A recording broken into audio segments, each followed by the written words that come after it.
Hi guys, my name is Aisha and I cleared CA Foundation this January with distinction. देखो, आपको 1.5 days मिलते हैं, ठीक है, हर एग्जाम के पहले। लॉ के पहले 1.5 डेज है, इको के पहले है एंड मैथ्स के पहले। मैं आपको एग्जैक्टली बताऊंगी कि आपको वो 1.5 डेज में क्या करना चाहिए। So my strategy for 1.5 days कैसे लॉ रिवाइज करते हैं वो ये थी।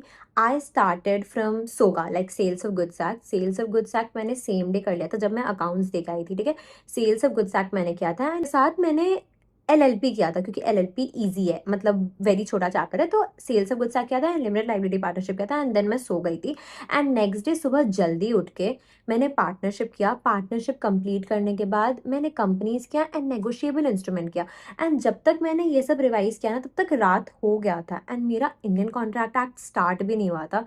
एंड देन मैं बहुत ज़्यादा पैनिक करने लगी थी। तो ये आपके साथ भी हो सकता है, इसलिए I am just sharing my personal experience.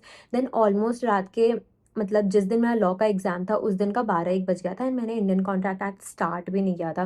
तो फिर मैंने somewhat Indian contract act start किया एंड मैं रिवाइज़ कर रही थी। मतलब इंडियन कॉन्ट्रैक्ट एक्ट मैंने बहुत ही वेगली रिवाइज़ किया था, क्योंकि मैं बस टाइम नहीं बचा था।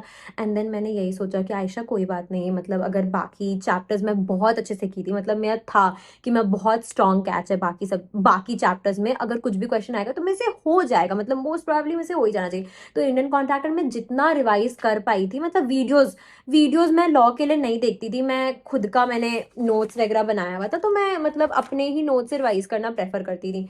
तो इंडियन कॉन्ट्रैक्ट एक्ट का मैंने जितना यूनिट्स कर पाई थी मैं कर रही थी। फिर मैंने स्पेशल कॉन्ट्रैक्ट्स छोड़ दिया था, मतलब स्पेशल कॉन्ट्रैक्ट्स मेरा एक बार पढ़ा हुआ था, बट वो इतना टेक्निकल है, इंडेमनिटी है, बेलमेंट है, ये सब कुछ कुछ है। तो वो इतना टेक्निकल है कि मेरे को कुछ याद ही नहीं था। एंड ना, मतलब अनफॉर्चुनेटली मैं स्पेशल कॉन्ट्रैक्ट्स अकाउंट्स स्टार्ट होने के पहले भी रिवाइज नहीं कर पाई थी। तो मेरा स्पेशल कॉन्ट्रैक्ट छूटा ही था एंड मेरे लॉ के पेपर में स्पेशल कॉन्ट्रैक्ट से एक क्वेश्चन आया था। एंड अगेन लॉ में भी ऑप्शन रहता है कि आप एक क्वेश्चन अटेम्प्ट करना छोड़ सकते हो। तो फिर मैंने लकीली वो क्वेश्चन छोड़ दिया था। सो माई एडवाइस विल बी, वो जो 1.5 डेज आपको मिलेगा लॉ एग्जाम के पहले, आप उसमें इंडियन कॉन्ट्रैक्ट एक्ट से रिवाइज करना स्टार्ट मत करना, because ICA is never ending, वो कभी खत्म ही नहीं होगा एंड आपको लगेगा हो ही नहीं रहा है, हो ही नहीं रहा है, हो ही नहीं रहा है। एटलीस्ट आप छोटे छोटे चैप्टर्स करते रहना ताकि आपको एक कॉन्फिडेंस आए। एंड या, the very first chapter of law which is Indian regulatory framework, बहुत बच्चे उसको छोड़ के जाते हैं। मतलब अगर उससे क्वेश्चन आएगा तो एक 5 मार्कर क्वेश्चन आएगा, वरना नहीं आएगा।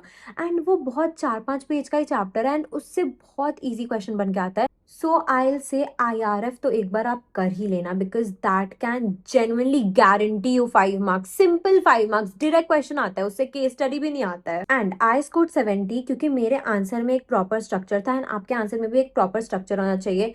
आपको पहले प्रोविजन से स्टार्ट करना है, then you have to write facts of the case, then you have to conclude by stating yes he is a liable partner, he will be liable, और no he won't be liable, कुछ ऐसा। Very big catch, provisions आप try करना कि आप याद रखो, like obviously brownie points है, बट इन केस अगर आपको एग्जाम में प्रोविजंस एंड सेक्शंस याद नहीं आ रहे, गलत मत लिख के आना। अगर आप गलत लिख के आ रहे हो ना, तो एग्जामिनर, हो सकता है कि एग्जामिनर का मूड अच्छा नहीं हो या कुछ भी हो, वैसा कुछ भी सिनेरियो हो सकता है, एंड एग्जामिनर वो गलत प्रोविजन पढ़ के हो सकता है कि वो आपका आगे का आंसर चेक ही ना करे। मतलब then it totally depends on the examiner कि उसको आपको मार्क्स देना भी है या नहीं। इसीलिए अगर आपको प्रोविजन याद नहीं आ रहा है तो मत लिखना, बस लिख देना ना कि as per relevant provisions of Indian contract act 1872, that is better than writing wrong provision. And law का पेपर लेंदी होता है, तो you have to maintain your speed. Starting से स्पीडली लिखो। अगर कोई क्वेश्चन आप पढ़ रहे हो एंड आपको लग रहा है कि ये मेरे को समझ नहीं आ रहा, वो क्वेश्चन लास्ट के लिए छोड़ दो। जितना आप पहले अटेम्प्ट कर सकते हो ना बिना अटके, पहले आप वो अटेम्प्ट करो। मैं तो यही करती थी, अगर मुझे थोड़ा भी लगता था ना कि ये क्वेश्चन मेरे से नहीं हो पा रहा है, तो मैं उसको रहने देती थी। क्योंकि अगर आप उस पॉइंट पे टाइम वेस्ट करोगे ना, उस पॉइंट पे आप ऑलरेडी एक प्रेशर में रहते हो, आप पे प्रेशर रहता है पूरे 100 नंबर के पेपर को अटेम्प्ट करने का। एंड उस पॉइंट पे आपका ब्रेन चाह कर भी याद नहीं कर पाता है चीजों को।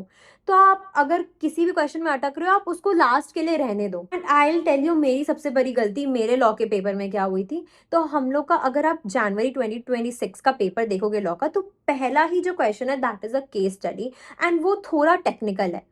तो वो क्वेश्चन में मैंने 10-15 मिनट वेस्ट कर दिया था। मैं बार बार उसे पढ़े जा रही थी एंड मुझे समझ नहीं आ रहा था कि इसका आंसर क्या होगा। तो वहाँ पे मैंने बहुत टाइम वेस्ट किया था एंड उसके बाद मैं जल्दी जल्दी में बाकी सारा क्वेश्चन लिखने लग गई थी। तो मैं यही बोलूँगी कि अगर पहला दूसरा क्वेश्चन ही अगर आपको ऐसा लगने लगे तो कोई बात नहीं है, आप पहले डायरेक्ट क्वेश्चंस पे जाओ, आप बाकी का क्वेश्चन पेपर पढ़ो, आप उस पॉइंट पे पैनिक नहीं करना है। बहुत बहुत बच्चे क्या करते हैं ना, मतलब इवन टॉपर्स, वो एग्जाम हॉल में जाएंगे एंड वो पेपर देखते ही उन्हें जैसे ही वो पहला या दूसरा क्वेश्चन देखेंगे एंड उन्हें लगेगा कि शिट पेपर शायद थोड़ा डिफिकल्ट है, वहीं पे वो पैनिक करने लग जाते हैं। And this is the catch जहाँ पे बहुत बच्चे मार्क्स खो देते हैं, क्योंकि अगर आप पैनिक कर रहे हो आपका पूरा पेपर छूट सकता है, एंड अगर आपका पेपर छूट रहा है तो आप फेल हो सकते हो। And law is the subject जिसमें सबसे ज्यादा बच्चे फेल होते हैं। एंड सीए फाउंडेशन आपका, अगर लोग कहते हैं, टीचर्स कहते हैं कि अगर आपका लॉ हो गया तो आपका सीए फाउंडेशन ऐसे हो जाएगा, तो आपको लॉ में तो सबसे ज्यादा पेशेंस के साथ जाना है, मतलब patience is the key law exam में। आप एटलीस्ट ये सोच के जाना कि मुझे मिनिमम 80-90 मार्क्स का तो अटेम्प्ट करके आना ही है, क्योंकि देर आर माई फ्रेंड्स जिन्होंने, मतलब मेरी एक फ्रेंड है उसने अटेम्प्ट किया था समवॉट 80 का एंड देन उसको 42 आए थे। मैंने अटेम्प्ट किया था 100 का, देन मुझे 70 आए थे। तो आप इस हिसाब से देख सकते हो, मतलब आपको अटेम्प्ट तो एटलीस्ट अच्छे से करना चाहिए, जितना मतलब आप कुछ भी लिख के आओ, बट लिख के आओ, क्योंकि स्टेप मार्किंग उधर भी होता है। एंड ऑनेस्टली स्पीकिंग, ये मैं इसलिए नहीं बोल रही कि मैं आपको प्रेशराइज करना चाह रही हूँ, नहीं ऐसा नहीं है। I am just giving you a reality check, क्योंकि सीए फाउंडेशन में लोग अगर फंसते हैं तो वो लॉ ही रहता है। एंड ना मैं यही बोलूंगी कि वो जो लास्ट 1.5 डेज रहेगा उसमें अगर आप रिवाइज करो तो पूरा मॉड्यूल मत पढ़ने जाना। वाइल स्टडिंग आपने कुछ कुछ पॉइंट्स हाईलाइट किए होंगे या कुछ भी किया होगा, तो आप उस हाईलाइटेड पॉइंट्स को पढ़ना, क्योंकि 1.5 डेज बहुत जल्दी निकलता है एंड उसमें आप बस कीवर्ड्स एंड ये सब अगर रिवाइज कर ले रहे हो तो वो सही है। एंड अगर आपको लगे कि आपके पास एकदम ही टाइम नहीं है तो अगेन आप वन शॉट वीडियोस देख सकते हो यूट्यूब पे लॉ का।